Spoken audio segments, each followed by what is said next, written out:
Recently, I've been meditating on what it means to rest. There is often so much to do. There is so much to keep ourselves busy.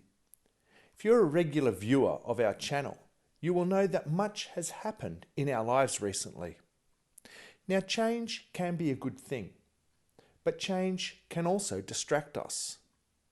These distractions compete for our attention. They cause us to become busy and we lose our rest.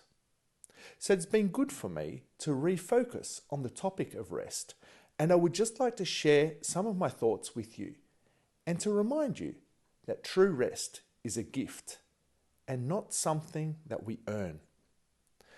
Understanding this and putting it into practice is a process that I'm currently going through.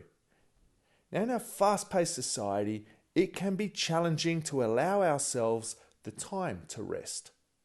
We often feel as though we need to constantly strive for success, to maintain relationships, and to progress in our careers, and that this striving will lead us to rest.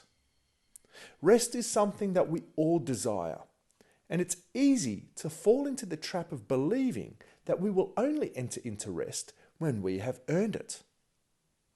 Maybe you are stressed by your job and think that rest will only come once you've moved on or retired. Or you may be in a dysfunctional relationship and believe that rest will only come when you have worked yourself to the bone in order to restore it. This mindset that rest is something which must be earned is unhelpful when it comes to understanding the true meaning of rest. The biblical view of rest is vastly different to our modern view. So let us pause for a moment and consider rest from a different perspective. In Leviticus 23 verse 3, God says, 6 days shall work be done, but on the seventh day is a Sabbath of solemn rest. Here we see the rhythm of the Sabbath, 6 days of work followed by a day of rest. Now you may think, as I have, here you go.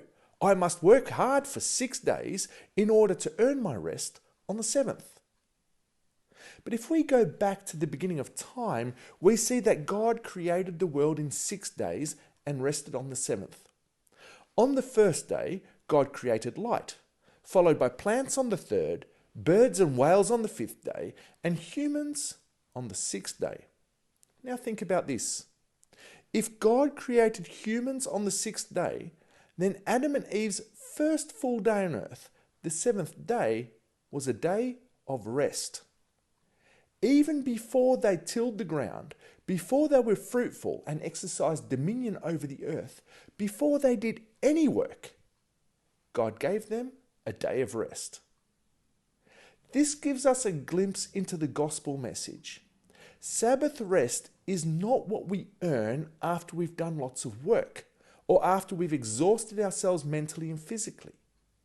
We don't earn rest, we receive it. The Sabbath rest is a gift that comes from God, a weekly reminder that we rest because of the work that He has already done. So how do we make this a part of our daily lives? We don't find rest by attempting to do more.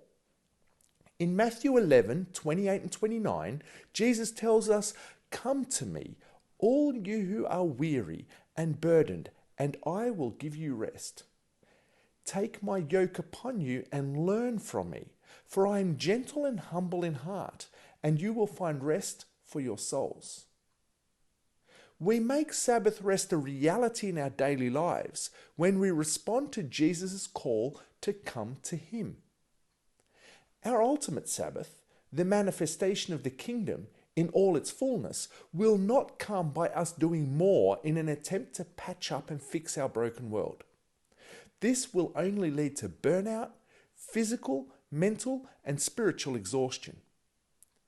Instead, we find rest by entering into a close relationship with our Creator, taking His yoke upon us and learning from Him. When we take the time to commune with Him through prayer, when we study His Word and actively listen to His voice, He will give us true rest and peace, and strengthen us as we walk the path He sets out for us. And by doing so, we will shine His light and love, bringing hope to those around us and drawing them closer to Him. This is how rest comes into our world, not through our distracted busyness. This is the gift of Sabbath rest, and it's waiting for each and every one of us.